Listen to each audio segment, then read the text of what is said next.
세 번째 마지막이 이제 생물학적 제재인데, 얘네들은 지금부터 나온 지가 뭐 한 많이 사용된 지는 한 10여 년 정도 된 것 같은데 새로운 치료 방법이라고 보시면 됩니다. 계속 또 새로운 약제들이, 이 새로운 생물학적 제재들이 계속 개발이 되고 있는 그런, 이 건선에서는 가장 건선이 다른 피부 질환과 다른 점, 이런 생물학적 제재가 굉장히 활발하게 연구가 되고 있고 적용이 임상에서 적용이 되고 있다는 점입니다.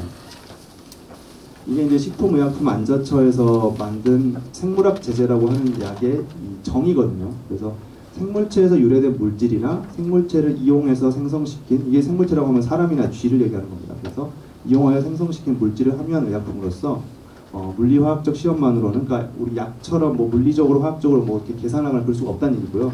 그 역과와 안전성을 평가할 수 없는 백신, 뭐 우리 예방접종 또는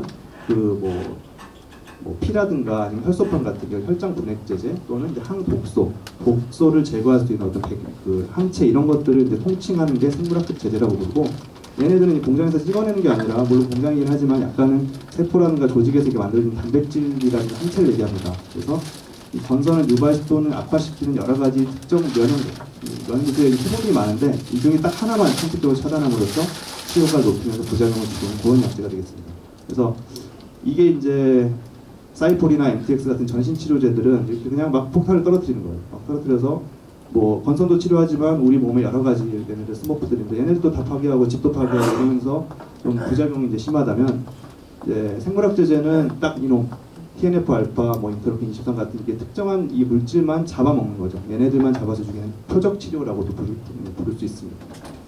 그래서 굉장히 복잡한 그림인데, 이게 이제 건선이 생기는 거를 이제 똑똑한 사람들이 연구를 막 해놔서 이런 게 뭐 수지상 세포에서 뭐가 발생이 돼서 뭐가 나오면은 TH17이라고 하는 세포가 뭐를 만들고 그게 이제 건선의 프로필을 증식시킨다, 이런 이제 개념도인데, 여기에 이제 필요한, 여기를 차단을 하는 겁니다. 그래서 여기 보시면 TNF라고 하는 어떤 노란색 애들, 또는 인터로킨 23이라고 하는 빨간색 콩알 같은 애들, 그 다음에 인터로킨 17이라고 부르는 보라색 애들한테 딱 들어맞아서 얘네들만 그렇게 해서 여기를 끊어버리는 그런 치료가 이제 생물학적 제재의 기본적인 원리라고 보시면 될 것 같고요. 이 세 가지, TNF, 인터로킨 23, 인터로킨 17, 이 세 가지가 이제 가장 좋은 표적이 되고 있습니다. 장점은 이제 효과가 좋고 부작용이 적다는 장점이 있고요. 단점은 굉장히 비용 비쌉니다. 비쌀 것 같은 느낌이 들잖아요. 그래서 비싸고, 그 다음에 아무래도 지금까지 나온 어떤 데이터들이 풍부하지가 않죠. 뭐 항암제로 개발된 MTX라든가 사이프 같은 약들은 장기식 거부감을 때 쓰는 약제이기 때문에 최소한 뭐 한 20, 30년 이상의 어떤 긴 노하우들과 데이터들이 축적이 됐고, 이 약을 쓰면 어떤 부작용이 생긴다, 이런 게 있지만, 생물학적 제재들은 이제 그런 면에서 조금 부족한 면이 있습니다. 그럼 효과는 어떠냐? 효과는 건선 환자분들이 진짜 좋아지느냐, 생물학 제재 맞으면 주사 뭐 몇 달에 한 번 맞는다는데 정말 좋아지느냐? 좋아지고요. 이 광선 치료라든가 사이폴, MTX 같은 기존 치료제보다 약간 더 우수하거나 비슷한 걸로 되어 있습니다. 거기다가 이제 부작용이 좀 덜하기 때문에 굉장히 좋은 치료로 각광을 받고 있는 것이고요.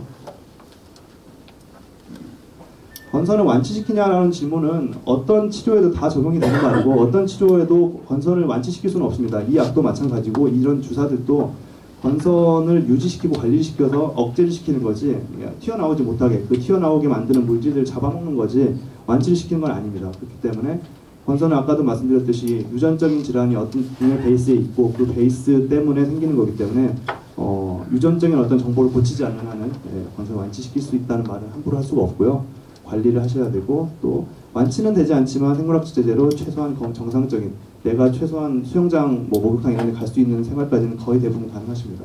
그리고 중단하면은 그 잡아먹던 물질들을 집어넣어줘야 되는데 못 집어넣으니까 다시 올라올 수도 있겠죠. 그래서 어떤 경우에 그럼 생물학적 제재를 쓸 수 있나요? 이게 이제 가장 관건일 텐데요. 일단은 건선 환자분이 심한지를 봐야 됩니다. 아까 저희가 평가하는 거 뭐 여러 가지 말씀드렸는데, 평가를 해서 경증인 경우에는 아쉽게도 사용을 할 수가 없습니다. 물론 사용을 할 수는 있는데 전부 본인이 부담을 해야 됩니다. 그 가격을. 그래서 이건 뭐 정말 나는 뭐 다음 달에 결혼인데 두피의 건선이 너무 심해서 창피하다, 이런 경우에는 맞으시는 분들도 있죠. 이렇게 이제 자기가 다 부담을 하고 맞을 수 있는 경우가 있고요. 심한 환자분들, 아까 얘기했던 파시 스코어가 10점 이상, BSA 10점인 분들은, 이상인 분들은 일단 기존 치료를 먼저 합니다. 기존 치료라고 하면 전신 치료랑 광선 치료일 거고요. 이 치료를 해서 효과가 있어버리면은, 뭐 좀 말이 이상한데, 있어버리면은 기존 치료를 계속 해야 하는 게 현재 보험 체계입니다. 그리고 효과가 없으면, 다행히도는 아니지만 효과가 없으면 이 생물학적 제재를 쓸 수 있게 해주죠. 그래서 생물학적 제재를 쓸 만한 어떤 문제가 없으시다면 생물학적 제재를 급여로 사용하실 수가 있고, 만약에 뭐 다른 이상이 있다면 그걸 교정을 하고 사용을 하셔야 됩니다. 그래서 생물학 제재가 무조건 뭐 다른 약제에 비해서 안전하냐, 그건 아닙니다. 감염도 조금 생길 수가 있고요. 그다음에 피부 반응이 뭐 우리 예방접종 맞듯이 맞은 자리에 약간 가렵기도 하고 따갑기도 하고 올라오기도 합니다. 그리고 도통이 생기시는 분도 가끔 있고, 아주 드물게는 코피가 생기시는 분도 있고요. 그래서 치료 전에 가장 중요하게 보는 건 이 약제가 사실 어디로 튈지 모르기 때문에 결핵하고 간염은 확실히 잡고 넘어가야 된다는 개념이고, 결핵 환자분이 만약에 검사를 결핵 검사랑 간염 검사를 하거든요. 그래서 잠복 결핵이 있으시다면 약제를, 잠복 결핵 약제를 호흡기내과에서 처방을 받으셔서 드시면서 같이 생물학 제재를 시작을 하실 수가 있고요. 간도 마찬가지입니다. 장기 부작용이라는 말을 할 수가 없는 게, 지금 아직 이 약이 이런 약제들이 개발이 된 지가 기껏해야 이제 1-20년이라 이런 어떤 장기간의 롱텀한 데이터들이 별로 없어요. 그래서 이제 아직까지는 괜찮은 걸 돼 있지만 계속 이제 관심을 갖고 의사들도 확인을 해야 될 부분인 것 같고요. 이게 이제 여기가 이 타겟 안쪽에 가까울수록 치료가 좋다는 뜻이거든요. 그래서 지금 뭐 인터루킨 23이라든가 인터루킨 17 같은 게 가장 효과가 좋은, 얘네들을 잡는 게 가장 효과가 좋다라는 거 알려져 있고, 그 외에도 수많은 약제들, 생물학 제제들이 다 이렇게 시도를 했지만 효과가 떨어져서 다 사장된 이런 약제도 많습니다. 그리고 TNF-알파는 약간 옆에 위치했지만 얘도 역시 효과는 좋은 걸로 되어 있고요. 그래서 이제 세 가지가 있다고 말씀드렸는데, 크게 이제 TNF-알파라고 하는 놈을 막는 거, 그다음에 인터루킨 23을 막는 거, 인터루킨 17을 막는 거, 이게 세 가지의 약제들이 있습니다. 그래서 첫 번째부터 보면 TNF-알파라고 하는 물질한테 달라붙어가지고, 이게 이제 항체잖아요. 여기에 이제 TNF-알파가 위치하게 되면 얘를 잡아먹는 거예요. 그래서 이 세 가지 약제들이 있는데, TNF-알파 기량제들은 장점은 굉장히 오래됐습니다. 비교적 오래됐고, 건선에서 사용되기 전부터 뭐 척추염이라든가 류마티스 관절염이라든가 배양성 대장염 같은 여러 가지 질환에서 많이 썼기 때문에 그나마 좀 데이터가 확보가 되어 있다는 뜻이고, 임신 시에도 이제 고려할 수 있다는 장점이 있고요. 또 아달리무맙 같은 약은 이제 건성 관절염이 있을 때 우선적으로 고려를 하라고 되어 있고, 또 가장 장점, 제 환자 중에도 지금 8세짜리 꼬마애가 있는데 걔는 이거 말고는 쓸 게 없거든요. 4세 이상에서 허가가 났기 때문에 얘를 지금 쓰고 있는 환자도 있습니다.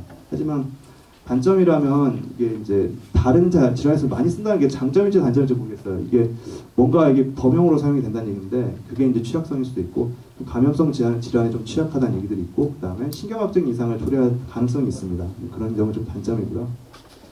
인터루킨 12, 23이라고 하는 놈을 차단한 여기 빨간 콩을 이제 막는 애들이 이제 있는데, 이런 식으로. 얘네들은 이제 유스테키노맙이라고 하는 약제가 지금 시판 중인 약제가 있고요. 그다음에 뭐 부세코맙, 리산키조맙이라고 하는 새로운 약제들이 곧 출시가 될 것 같습니다. 그래서 이 영국 피부과학회 가이드라인 상에서는 건성 관절염이 없을 때는 유스테키노맙을 우선적으로 고려를 하라고 되어 있습니다. 그런 장점이 좀 있고, 그 다음에 가장 좋은 장점이라고 하면은 아무래도 주사 주기가 깁니다. 그래서 석 달에 한 번씩만 병원에 오면 되기 때문에 바쁜 분들은 이런 약제를 사용하는 게 굉장히 유리할 수 있죠. 세 번째 약제가 인터루킨 17 알파 A 억제제라고 하는 약인데, 세쿠키노맙이라고 하는 약이 최근에 이제 시판이 돼서 아주 굉장히 성공을 거두고 있고, 인터루킨 17이라고 하죠. 보라색 애들. 얘가 제일 문제가, 이 올챙이 알같이 생긴 이 TH17이라고 하는 이 세포가 제일 문제인데, 얘를 앞문에서 막느냐 뒷문에서 막느냐라고 보시면 됩니다. 그래서 얘가 뿜어내는 여러 가지 이 물질, 인터루킨 17한테 달라붙어서 얘를 잡아먹을 것인가, 또는 앞에서 잡아먹을 것인가 의 문제인데, 이 약제들은 이제 뒤쪽에서 잡는 약제고요. 유스타키노맙, 방금 말씀드린 23을 잡는 물질에 비해서는 조금 더 효과가 좋은 걸로 되어 있습니다. 그리고 이게 이제 장점인데, 이게 밑으로 가면 갈수록 좀 더 선택적이라고 볼 수가 있거든요. 그래서 이런 선택적으로 얘네들 차단하기 때문에 좀 안전할 수도 있을 것 같고, 그런 장점이 있습니다. 그래서 얘는 이제 PDE4 억제제라 해서 생물학 제제는 아닌데, 아직까지 우리나라에 들어온 약제는 아닌데, 미국에서는 이게 먹는 약으로 판매가 되고 있는 아프렐빌라스트라고 하는 약이고, 이것도 한번 알아두시면 되는데, 이제 아직 우리나라에서는 뭐 시판이 되고 있지는 않습니다. 그래서 이 생물학적 제제는 자주 얼마나 주사를 하는가, 약을 매일 먹어야 되잖아요. 아니면 일주일에 3번 먹거나 이렇게 해야 되는데, 다 약제들마다 이제 초식들이 다릅니다. 그래서 뭐 유스테키노맙은 이제 석 달에 한 번, 세코키노맙은 한 달에 한 번, 이런 식으로 오셔서 주사를 맞거나, 또는 이제 병원에서 뭐 주사를 맞고 한 2개 정도는 집에 가져가셔서 본인이 맞을 수도 있습니다. 그래서 이 약제 선택할 때 당연히 효과라든가 신속성이라든가 안전성을 봐야 될 때 사실 이 세 가지는 우리가 알 수가 없거든요. 의사들 잘 몰라요. 의사들도 뭐 많이 써봤다 모르겠지만 그렇지 않은 경우가 많기 때문에 이 세 가지보다는 사실은 편리성에 좀 포커스를 맞추는 편이 좀 있습니다. 그래서 내가 직접 자가주사 할 수 있는지 또는 주기가 좀 긴지 또는 반대인 경우도 있어요. 가끔씩은 자주 오셔서 맞고 싶어 하시는 분도 있거든요. 이런 분들은 이제 자주 맞을 수 있는 2주마다 맞는 약을 선택하시기도 하고 그렇습니다.